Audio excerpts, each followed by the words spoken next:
Hello. जैसा कि आप जानते हैं कि पीएम ट्रिपल प्लस 2026 का जो आज है अलॉटमेंट आ जाएगी। लेकिन स्टूडेंट्स के बहुत ज्यादा जो है डाउट्स है related to migration certificate, fees के बारे में, फ्लोट के बारे में, फ्लोट ऑप्शंस, कॉलेज अलॉटमेंट के बारे में। तो यही सारे जो है मैंने डाउट जो है मैंने कमेंट सेक्शन में देखे, तो आज मैं वही आपसे क्लियर आउट करूंगा। प्लस एक्चुअली मैं 2-4 दिन से कंटिन्यूअसली बीमार हूँ, तो इसलिए मैं कमेंट सेक्शन का जवाब नहीं दे पा रहा। तो अभी भी स्टिल मैं बीमार हूँ, बट मैं पूरी कोशिश करूंगा कि मैं आपके कमेंट सेक्शन का जवाब दे पाऊँ। तो चलिए, मैं आज ये वीडियो जो है आप एंड तक देखना, ताकि आपके सारे डाउट्स जो है वो क्लियर हो जाए। तो आज मैं क्लियर करूंगा उन सभी डाउट्स जो भी आपने कमेंट सेक्शन में पूछे हैं। ओके, तो चलिए समझते फुल डिटेल्स में।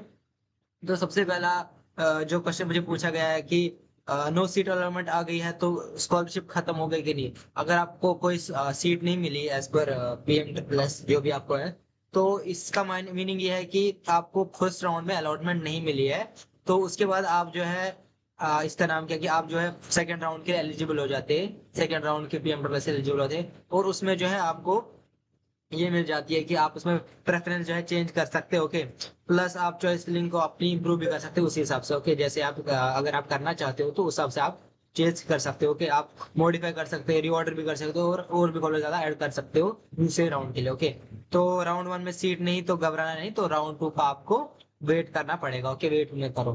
तो दूसरा जो क्वेश्चन पूछा गया मुझे कि अगर हमें नो सीट, अगर हमें दूसरे राउंड में भी कोई सीट नहीं मिली तो तब क्या हुआ।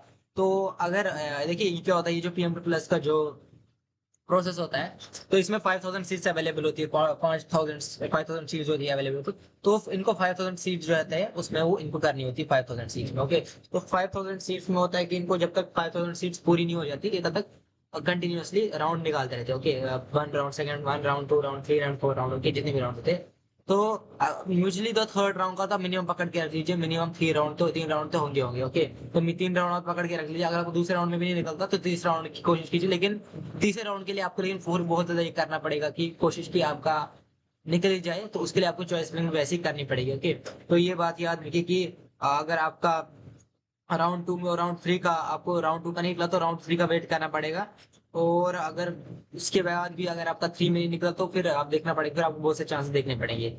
और एक और क्वेश्चन है कि डायरेक्ट एडमिशन हो सकता है कि डायरेक्ट एडमिशन लेके पीएम प्लस स्कॉलरशिप क्लेम कर सकते हैं हम क्या। नहीं सर, आप नहीं कर सकते। अगर आपको पीएम प्लस स्कॉलरशिप क्लेम करनी है तो आपको डायरेक्टली एआईसीटीसी की काउंसलिंग प्रोसेस से ही जाना पड़ेगा, एआईसीटीसी के प्रोसेस से जाना पड़ेगा आपको। ओके, तो अगर आपको स्कॉलरशिप रिसीव करनी है, प्लस बहुत से ये जो कॉलेज है वो आपको बोलते हैं ऐसा ऐसा करेंगे, बट ऐसा कुछ नहीं होता। आपको कॉलेज के थ्रू ही एडमिशन मिलता है और कहीं से एडमिशन नहीं मिलता है। और बाकी जो है तो सिर्फ आपको जैसे मैंने कहा कि एसीटीसी की काउंसलिंग इसी के थ्रू ही एडमिशन मिल जाएगा, और और आपको कोई एडमिशन नहीं लेगा। ओके, तो ये सब जो है ऐसे ही होता है, झूठ। ओके, तो अगर आपको एक और क्वेश्चन है कि सर अगर मुझे अगर अलॉटमेंट में जो आज मुझे अगर जो कॉलेज मिला जो मुझे पसंद नहीं है तो मैं उसका क्या कर सकता हूँ।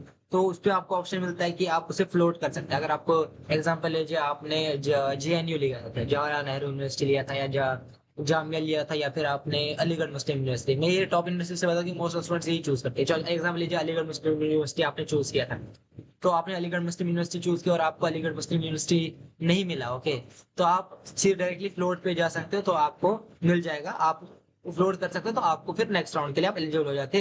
तो आप जो है अभी जिसका मीनिंग ये होता है कि आपने जो है अभी का जो कॉलेज मिला उसे रिजेक्ट करिए और दूसरे राउंड के लिए आप बेटर ऑप्शन के लिए ढूंढ रहे हो। ओके, तो ये चीज ये रखिएगा कि आपको जो है अगर आपने तो अगर आपने एक बार ये फ्लोट कर दिया तो दूसरे राउंड में कोई गारंटी नहीं होती कि आपको मिल ही जाएगा वो कॉलेज, वो वही कॉलेज आपको मिल जाएगा जो आपने पहले राउंड से स्किप किया। ओके, तो एक और क्वेश्चन था कि कॉलेज अगर पसंद आया तो क्या करना है। डायरेक्टली कॉलेज पसंद आया तो फ्रीज कर दो। ओके, फ्रीज का ऑप्शन है, फ्रीज कर दो, और फ्रीजिंग किया उसके बाद आपको फ्रीज करने के बाद आपको अलॉटमेंट लेटर मिल जाएगा। उस हिसाब से आपको फिर फिजिकल रिपोर्टिंग करनी पड़ेगी as per PM triple एआईसीटीसी। Okay, तो अगर आप कॉलेज पसंद आ रहा है तो फ्रीज करो, रिपोर्टिंग करनी पड़ेगी आपको जल्दी से जल्दी। ओके, प्लस कॉलेज से भी आपको बात करनी पड़ेगी, उनका कैसा एडमिशन प्रोसेस है। ओके, उनका एडमिशन प्रोसेस है, उनका कैसा कुछ है वो आपको बात करनी पड़ेगी। ओके, तो एक और क्वेश्चन जो था कि फ्रीज फ्लोट भूल गए तो क्या होगा। अगर मेरे को कॉलेज मिला तो मैंने फ्रीज नहीं किया, अगर मुझे कॉलेज भी नहीं मिला तो फ्लोट नहीं किया तो क्या होगा।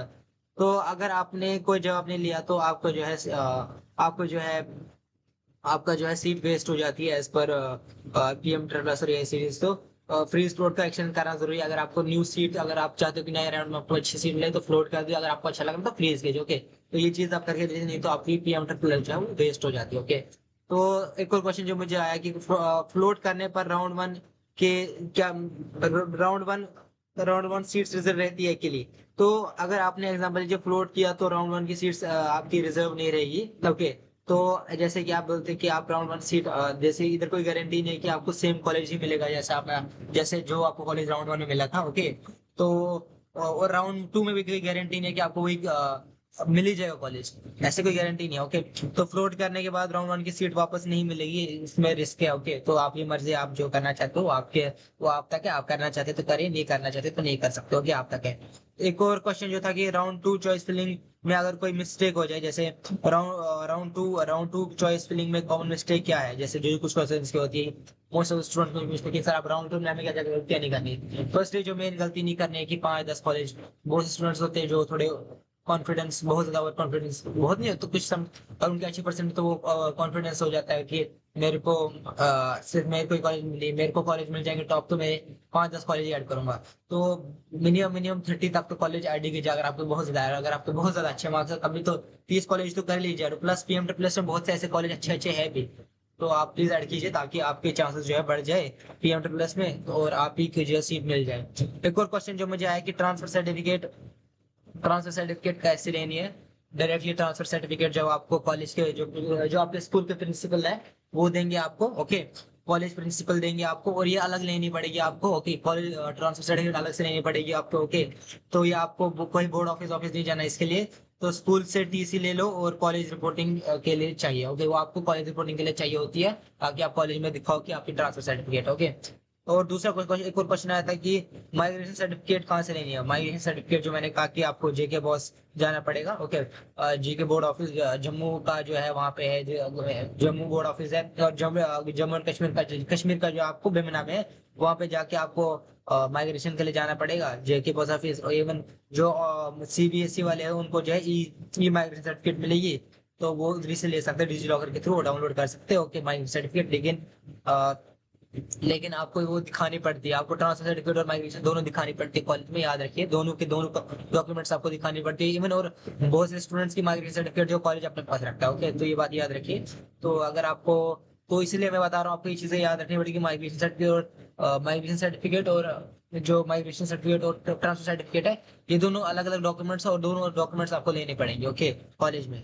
तो अगर आपको ये वीडियो अच्छी लगी तो लाइक कीजिए, कमेंट कीजिए, शेयर कीजिए, सब्सक्राइब कीजिए, और टारगेट रखते हैं 10 के व्यूज का। अगर 10 के व्यूज आ जाए तो बाकी सारे भी डाउट जो है आपने कमेंट सेक्शन में पूछे वो भी मैं क्लियर आउट करूंगा। Thank you.